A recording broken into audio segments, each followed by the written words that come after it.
So I'm from Romania, and I noticed that a lot of my views come from the USA, which is to be expected. I think the biggest amount of internet users are based in the USA.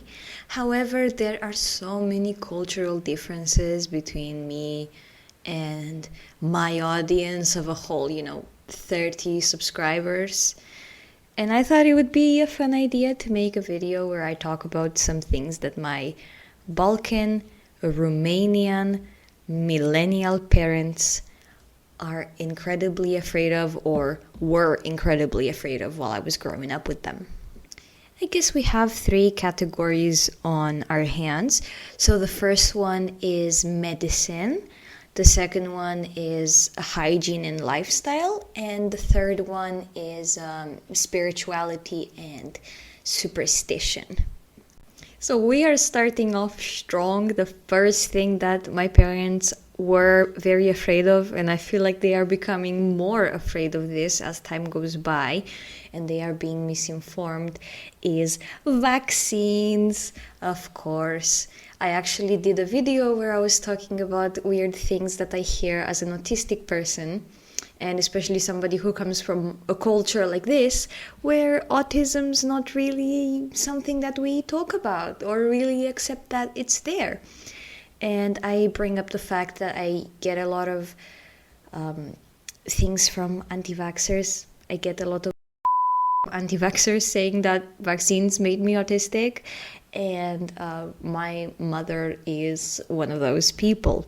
This has become worse in the past 5 or 6 years since she's started using Facebook more, and it's very ironic because she's quite young, but she's using it like a boomer. The next thing that they were quite afraid of was modern medicine. And this kind of ties in with the vaccine thing. My mom's very holistic and all natural and stuff. There was many times where I was very, very sick, and instead of just giving me my fucking antibiotics, she would put my socks into vinegar and put potatoes on my forehead. Yeah, that's a real thing that we do in Romania, I guess.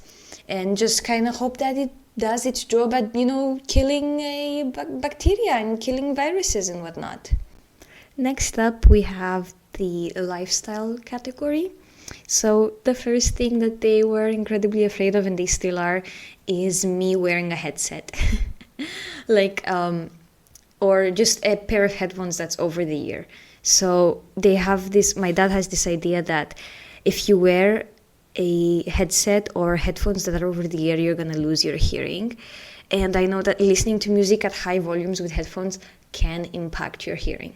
I know that, but you're not going to lose it completely. And it certainly doesn't have to do with wearing over-the-ear headphones or wearing earbuds. It's about how loud you listen to music. This one is kind of like the headphones, but staying too close to the TV, watching TV from being close to it. This was, they thought that this was going to ruin my eyesight. I used to do this a lot as a child because I actually was born with very bad eyesight. I don't have myopia, I have the other condition. I don't remember what it's called, but it's the one that old people have. Yeah, I know, I'm old. Anyway. Next thing is going to the gym. The first time I ever went to the gym and I told them I was going to the gym, they were shocked, they were appalled, they were worried about me. And now I will give them this. There is a possibility that you can hurt yourself when you do something that's physically exerting, that you are not training yourself to do. You're not really used to doing.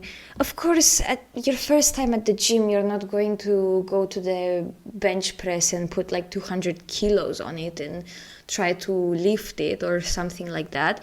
You can definitely hurt yourself, but for most people, it's relatively safe if you know your limits. Next up is sleeping in complete darkness. I don't know why particularly my dad was very afraid of this. I'm somebody who needs to sleep in pretty dark room. I would like it to be as dark as possible. I don't really like any light from outside creeping in. But when I was living with my family, I had this blue light, this blue LED strip that my dad had put above my door. It was the most annoying thing in the world because it would illuminate the whole room. It would make everything look like blue and bright, and there was nowhere I could turn my head to not see it. I begged him for 17 years to remove that thing from my room, and he finally did. He was very scared of taking it off though, because he was like, oh, what if like there's gonna be an intruder in your room and you're gonna have to leave and you won't be able to see. I'll figure it out, I guess, when that day comes. Next up was me going to live with a roommate or in a college dorm. This was when I was 18. I was about to move out for university, and my mom was very afraid of me living in a college dorm or getting a roommate, because she thought that, oh no, what if you end up being roommates with someone who's a prostitute and she will give you an STD from sharing the bathroom with her, which is absolutely not how it works. Oh well, I still ended up moving out at 18 and living with a roommate, and at the end of the day I paid for everything. I paid my rent. I've been completely independent financially and everything since that age, so it doesn't matter who I get to be roommates with, As long as they pick up after themselves and not eat my food, I'm fine. Next up is shaving with a razor. So my mom was taught when she was in school in the 90s in Romania that if you shave your body hair with a razor, it's going to grow back, but it's going to be thicker. And that's kind of an optical illusion because you don't actually grow more hair. It doesn't grow thicker, but it's just because the ends where they have been cut, it might look darker. But then with time, it's going to start to thin out at the end and kind of lose that appearance. But she was crazy about this. She was saying to me that if I shave my legs with a razor, I'm gonna end up looking like a gorilla and things like that. And my mom has been forcing me to shave since I was 10 years old, and she never let me use a razor until I was 15 and I started working and I was able to buy my own razors. But up until that point, I had to use this hair removal cream. I think in America there's one called Nair. I don't remember what brand we had, but it was that one, and it was one of those hair removal creams, and it would always give me such a bad skin rash and bad skin reaction. I'd get these little dots of blood, and it would be so itchy, and it was horrible. I hated it when it was that time of the week where I had to shave myself.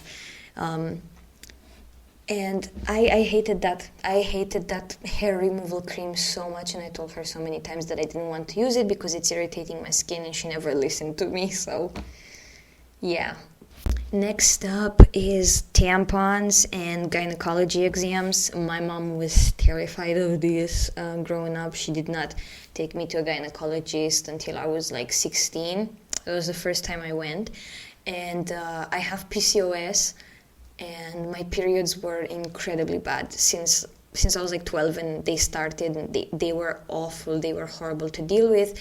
My period would be gone for 3 months sometimes. Then it would come back. I would see it several times in a month. It was incredibly painful. There was times when I had to leave school early because of how bad it was. There was times when I passed out from the pain.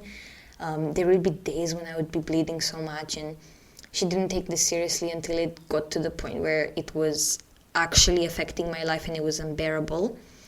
My doctor suggested putting me on birth control to deal with these symptoms or make them a little bit more manageable, which I am on birth control now. I've been for the past 3 years, and I've been doing fine so well. But my mom was afraid of me getting birth control because she thought that would somehow make me a slut, which it didn't, but cool. The thing with the tampons was mostly about if you put a tampon in, you're gonna take your own virginity or something, which is ridiculous. Anyway, and next up is going to therapy. I started going to therapy when I was about 16 years old, And I begged my parents for years to take me to therapy, and they didn't want to take me because they thought that therapy was this elaborate scheme for the therapist to like basically take me away from my family and sell me to another family or something like that. Now we move on to the next category, which is about spirituality. So there's a lot of like Romanian superstitions, which probably exist in other countries as well, that my parents were afraid of, specifically my mom, because she's like the most spiritual one out of the family. But a very big one was not sewing anything on a Sunday. So when I was a little kid, I had Monster High dolls and I loved making clothes for them. And, I would make clothes for them whenever I had free time. And that was usually on the weekend when I didn't have school. And apparently this is a grave sin to sew something, to use a needle to sew fabric when it's a Sunday or a holiday. The next one was eating from a bowl that's in your lap, because you're eating the good luck, I guess. Then we have metal music, which is pretty standard for every insane Christian mom, where, they think you're gonna get corrupted by the devil through the speaker or something.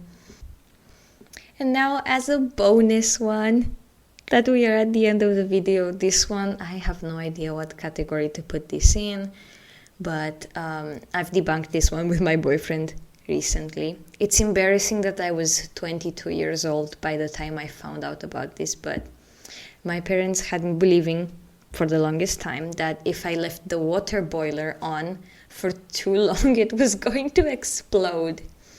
Bear with me. So a water boiler is, I don't even know if this is like a thing in the States. I'm just basing this video around like, people from the States are gonna watch this, but there is this thing that it's like a water tank, and it's got like a little element in it to heat up the water that's inside it, and then that water is like used to shower or whatever. And these things have a thermostat, but basically when I was a teenager and I was working in a hotel, I would come home late in the night in the winter, and we didn't have hot water because there was no sun outside for the water to get hot from the sun. So what my family would do is that they would all like turn on the boiler at like say 7 p.m., 8 p.m. before they went to bed, because they sleep really early, by the way. They would turn on the boiler, they would all shower, and then I would come home around 10:30, 11 p.m. and I would not be able to shower, because like if we keep this turned on for too long, or if we turn it on for this amount of time, it's going to explode. So I would just have to shower with cold water after work during the winter, and it was a miserable experience, but it's funny, so I laugh about it now. Anyway, let me know first off if you need me to like actually explain any of these and why my family believes any of these, and second, if you are also from the Balkans, if your family believes any crazy things like this, we can put it in the comments and we can laugh about it and, giggle and whatnot. There are many other crazy things that I believe in. I just cannot fit all of them in a video, and this video is already really long, so I'll see you in the next one. Bye.